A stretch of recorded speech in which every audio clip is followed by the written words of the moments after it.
Hey guys, welcome back to a different kind of Texas Chainsaw Massacre video. So instead of our usual Let's Plays, I'm going to be looking at every perk that I'd either deem too weak or just straight up useless, that they just never get picked, they just get forgotten about. So I'm going to keep them brief, mostly just as talking points so that you guys can let me know what you think of certain perks as well. And we're just going to be starting with Toughness and then making our way through to Stealth, and it's all alphabetical and there'll be chapters in the description if it's a particular perk that you're looking for. So if you think my ideas are stupid or you've got your own better ideas, definitely let me know, and let's just start with the Toughness perks.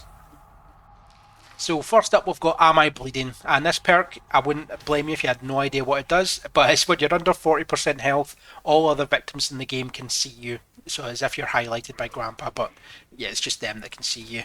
This perk, you don't know if anybody's going to come and help you in solo queue, even if you are on comms with someone, it's way too niche. So a change that I think would make this worth picking is just all victims can see any victim that goes below 40% health if someone brings this into the game.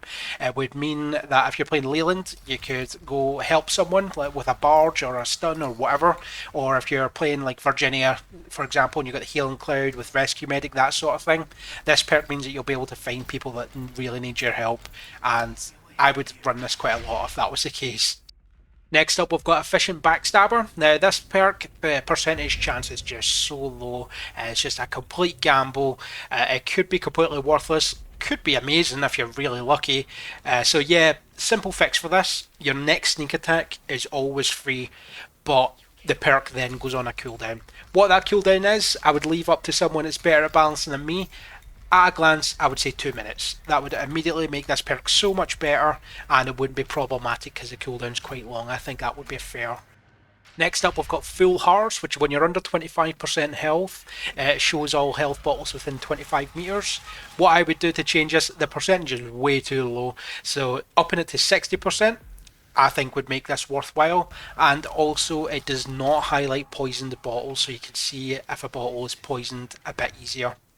Next up, we've got Resilient, and this perk is complete garbage. Like, I don't even know what the plan is for this perk. The only thing I can think of is if you're about to bleed out, this will mean that you get up quite a bit faster, but there's already perks that do that much better than this, so I have no idea what you would use this perk for. So my idea is just something completely different. Whenever you're under 50% health, you take 25% less damage. So nothing too crazy, but what it would do is make perks like Last Ditch Effort easier to use, because one of the problems with that perk is that you're too close to death that one other hit just kills you. So yeah, a perk like this means that you would be able to take a hit, but without being silly that you're just taking ridiculous amounts of damage when you're low health. So I think that would make this perk much better.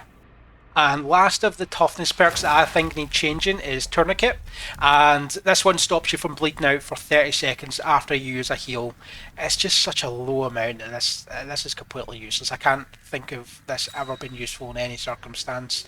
So yeah, what I would do is make it heal 50% faster, so you use the bottles 50% faster, and if you have any damage over time effects, so say you've got serrated or venom from a hitchhiker trap, that sort of thing, it'll remove those effects from you. That would make this one actually worth picking. So, moving on to the endurance perks, we're starting with Barroom Hero. So this perk could actually be useful if it does what you'd think it would do, because right now, as far as I know, correct me if I'm wrong, it only affects being incapped. It's actually kind of useful there, like you get up really quick, but obviously that is quite situational. But if you made the stun reduction apply to when you're hit by an overhead from Leatherface and when you're hit by a door slam, that would make this perk worth picking in my opinion for distraction builds, maybe in Family House where there's a lot of that going on. This would actually be useful. So next up we've got Cover Charge, which when you're in a hiding spot for 5 seconds it makes you use less stamina. It also works when you're in bushes and things like that, or the dark spots. This perk isn't actually too bad, it just needs a bit more. So what I would do is the slippery effect that you see, so the 50% speed boost, I would apply that for the duration of this as well, then it'd be worth picking. Next up we've got First In Last Out, which gives you an endurance and strength buff when you're the last victim, and it's just too situational for these last victim perks. So what I would say is for each victim that is either dead or escaped, you gain 3 endurance and strength. So one victim's out or dead, 3, 2 of them, 6, 3 of them, 9. That would make this perk start ramping up as the game goes on, and that would be much better for it. Next up, we've got I Can Make It, which is the endurance version of that really bad toughness perk, which gives you 15 endurance when you're under 5% health. This is completely pointless, just like the toughness one. No reason to pick it in any circumstance. I don't even know what they were thinking with this one, but yeah, so similar rework. What I would do is when you're under 50% health, you're 25% more stamina efficient. So similar to like Julie's ability, where you can spec to use like 75% stamina, that effect, but just 25% when you're under 50% health. And I said percent a lot on that one. But yeah, that would make this one much better. Next up, we've got Lone Survivor, and same issue with all the last victim perks. It's just, it doesn't do anything until you're the last victim, which is just too niche. I mean, you might not even be the last victim ever. It's not a good perk. So same as the other one, just whenever a victim dies, you gain 5% health and stamina. So one victim, 5%, two victims, 10, just you left, 15. I realise that's lower than the standard amount, but I think that gets made up for by you getting it ramped up throughout the game. Safety numbers, just the exact opposite of Lone Survivor, just you lose 5% of the buff every time a victim escapes or dies. That would be so much better and nice and simple as well. And last of the endurance perks, we've got Well Trained. So this one, when you drop down a well, it highlights bone scraps and unlock tools near you. I can't find any use for this at all, and especially when you're more experienced in the game, this comes completely pointless. So what I'd suggest instead is when you fall down the well, you become 50% more stamina efficient, and the basement exit gets highlighted for 30 seconds. That would make this one way more useful. So, moving on to strength. First up, we've got Bad Blood. This one debuffs a family member that kills you, and it can actually be quite fun when you're spectating and you realise that this perk actually causes you to save someone else. But it's so niche that it's just not worth picking in an actual build. So what I'd suggest is whenever a family member hits you, they gain a permanent 20% damage reduction. But the catch is it can only apply to one family member at a time. So say Leatherface hits you, he will now do 20% less damage for the rest of the game. But if Hitchhiker then comes up and hits you, it's removed from Leatherface, but now Hitchhiker gets that debuff instead. Obviously the number can be rejigged if you think that's too high, too low or whatever, but it would make this more useful throughout the game and still keeps the theme of it. So next up we've got the worst perk in the game, Dead Weight. I honestly cannot think of any reason for this perk to exist. You might as well just be running with an empty perk slot. Yeah, you might not even know what this does, or even if I told you, you'd probably, what the hell is that? Because it's the family proximity indicator when you're the last victim, which you've probably never seen even if you play family.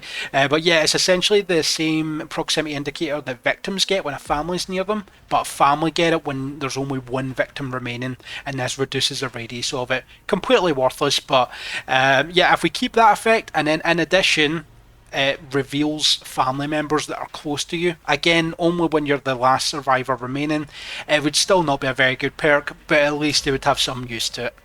Next up we've got Efficient Grappler, and same problem as Efficient Backstabber, the chance is just so low that it might as well be a complete crapshoot whether you get it or not. You could go loads of games and not have this proc a single time, or you might get lucky and it procs 5 times in a row, and that's excellent. So same changes Efficient Backstabber, it goes on a cooldown, which again I would say about 2 minutes would be fair for it, but it means that your next close encounter does not use a bone scrap.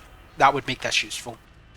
Next up we've got Jack in the Box, which is very close to being useful. It gives you a damage reduction when you leave a hiding spot, but it's too niche in my opinion. Like, you need to get in a specific circumstance, a family member needs to be there, they need to hit you to actually get something out of it because it's damage reduction. So yeah, you kind of need the stars to align for this to work. So what I'd suggest is you can also burst out of hiding spots instantly, but to stop this getting abused, because you could just keep jumping in and out again, it's a 1 minute cooldown on that. I think that would make this perk much more useful. And last up for the stealth perks, I have a change is No Time to Bleed. Right now it just makes you get up 50% faster. Barroom Hero already does this, except better. There's no reason to take this over it. Obviously it's different characters that have got it, but it's just a worse version of the same perk. So yeah, it's just a complete rework that I'd suggest, and I would put it as you no longer leave blood trails after you get hit, and your bleed out timer stays the same. So I don't know if you guys know, but when you get hit by a family member, for a while after you start actually losing health quicker just from the normal bleed out. So yeah, this perk would mean that that doesn't happen, and the blood trail, so it's harder for them to follow you. That would make this useful. So moving on to the proficiency perks, we're starting with Deadbolt. Now this perk could actually be okay, but it's a bit risky actually getting the latch off in the first place. So keep the same effect, but in addition it also lets you latch the door 50% faster. So right now you need to hold the button down and the little bar goes round and then your character will start latching. So if that went faster, I think this perk would actually be worth taking. Next up, we've got Do or Die, which is the proficiency and stealth version of First In, Last Out that we spoke about earlier. And just to keep the theme the same, I think it would be the same effect except for proficiency and stealth. So whenever a victim dies or escapes, you gain 3 proficiency and stealth. If another one does, it's 6. And then if a third one does and you're the last one left, you get 9 in total. It sort of ramps up throughout the game. It would just be so much better this way. So next perk is actually going to be 2 perks. So it's Efficient Locksmith and Lucky Lockpicker, and the reason I'm combining them is because they're really similar. Efficient Locksmith's not actually a bad perk, but the problem with it is that it's badly designed, and it's because of the RNG of it. So sometimes it's amazing, it keeps proccing, and it's great when that happens. Other times it's completely pointless and might as well be an empty perk slot because it just never works. So Lucky Lockpicker is kind of just like the worst version of it. I don't even know why you'd take this instead of it. So yeah, what I'd say is combining them together and instead making one perk that whilst you're lockpicking, you can sort of activate this perk, and it makes that particular lock that you're doing at that moment not cost anything once you finish the unlock. So you can only use it once, and then that's it done for the game. Next up, we've got Knock Knock, which is one of the tutorial or base perks, and it just shows basement doors. So once you know where the basement doors are, this perk comes pretty much pointless. So what I'd suggest doing is that you get the fast hands effect for the basement doors only, and it's just permanent. So you can go around unlocking all the doors really quickly, but only the basement ones. I think that would be useful. So next up we've got our first stealth perk, which is Clear Eyes, and this one I would actually make it an alternative to Bomb Squad. So you get traps disarmed 50% faster, as well as its effect that it has right now, but it does not stack with Bomb Squad. So yeah, you can either have the safety of Clear Eyes, where you can see them from 6 meters away, but you still need a bone scrap to get rid of them, or you can take Bomb Squad, and we all know how useful Bomb Squad is. It probably would still not be as good as Bomb Squad, but it would be a nice alternative to it. Next up, we've got Cover Recovery, which gives you 60% additional stamina regen when you're in a dark spot, bush, or a hiding spot, and it's not bad, it just doesn't feel like it does enough, and if you're in a bush you're probably safe anyway. So what I'd suggest is going for a sort of running between post to post sort of perk. So when you're motionless in a dark spot, bush, or hiding spot for 5 seconds, and it's important that you don't move so it can't really be abused, your stamina gets fully regenerated, so you can use it from darting from bush to bush, that sort of thing. I think that'd be much better. Next up, we've got Forward Thinking. This perk would actually be good, but it just doesn't work. I think it's bugged because, well, I don't know if it's just me, but I just don't see anything. So yeah, just make this perk actually work. That would be amazing. Thanks. So next up we've got Fuse Lights, and this isn't actually a bad perk, it's a bit too niche in my opinion. And what it does is whenever the basement exit is opened or closed, it reveals all family members to you for 30 seconds. So what I do just to make it a bit more generally useful is within a very short distance, so basically interacting with it almost maybe like 2 meters, it shows family members.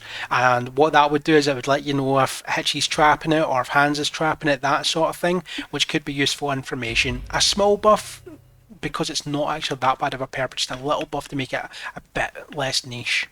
Next up we've got Get It Off Me, which is an awesome name for a perk, and it lets you get out of traps faster right now and less button presses. I just don't think this is enough. So similar to Bomb Squad, I would like to make it so it's charge based and it lets you escape a trap as if you had a bone scrap even if you don't have one. It could immediately become useful for jumping out the window in Family House, where you can get out of Hitchy's trap if he places it outside the window and you don't need to bring a bone scrap with you. Or if you're just blind like me and you accidentally run into one even if you've got it, this will let you get out of it quick and use up a charge. That'd be useful. Next up we've got Light on Your Feet, and right now this means that 100% of noise you make does not contribute to Grandpa waking up. You know yourself, your Grandpa's probably awake within the first 5 seconds of most games. This perk's just completely useless. So I would rework it, and instead what it does is any red noise notifications that you make last less time. And I think you could go quite high with this because it's not that powerful effect, so maybe even as much as like 75% reduction in the length of time, so it's easy for family to miss them. I think that would be a good perk. Next up, we've got Meter Reader, and this would just be the generator version of Fuse Lights, the change that we did for that. Just do the same thing, except for generator. So if family are really close to it, you can see their aura, so you can see if somebody's trapping it. That would be the main use of it, and it's just extra information. I think that would be useful. Next up, we've got Must Have Been the Wind. So what this does is where it removes instances of noise that you would make.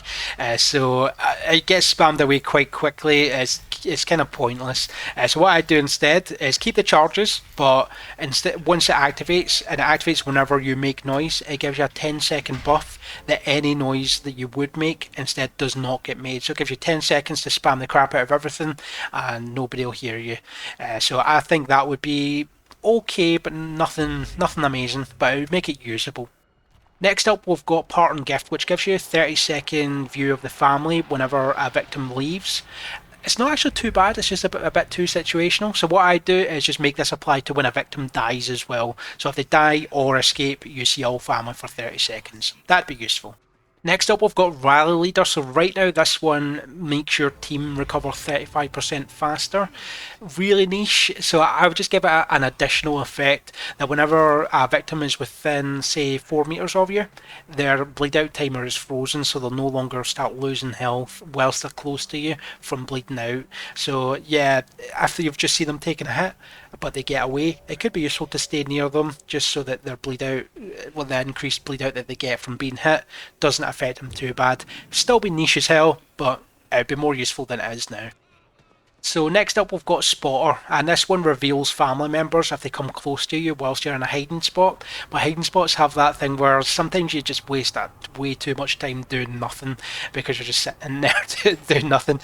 So yeah, I think this could use a little bit extra. So what I do is just make it also apply to bushes and dark spots so that you can just hide in there. It would make turning off lamps more useful because you can just turn off the lamp and then hide next to it. And then if it's in a good spot, like say the first floor family house, you could actually reveal quite a lot of people. So yeah, that would make this worth taking. So next up, we've got Twinkle Toes, and it's a 75% chance when you hit a noisemaker that you just don't make the noise instead. It's way too niche, and there's one thing that really annoys me about this perk, and is that it stops jump scare from working. So make it so that jump scare still procs if you've run into it and it doesn't make noise with this perk, and also up the chance to 100%, and then it would be worth picking. So the very last perk that I would change is Well Marker. What this does is whenever you take a hit, it shows well drops near you.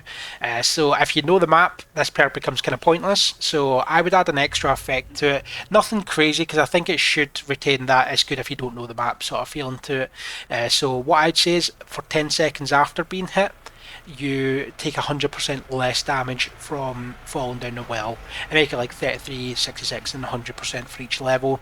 That would make it a little bit better. So we have made it through every perk that I would change. Let me know if I've missed anything. Let me know if you think any of my ideas are stupid. Let me know if you think any of my ideas are great. Let me know if you've got your own better ideas about what to do with these perks, or if there's some other perk that you want to bring up. Definitely leave it all in the comments for me, because I'm definitely interested to go through them and read them all. And if you've made it this far in the video, thank you so much for watching, and hopefully we'll see you in the next one.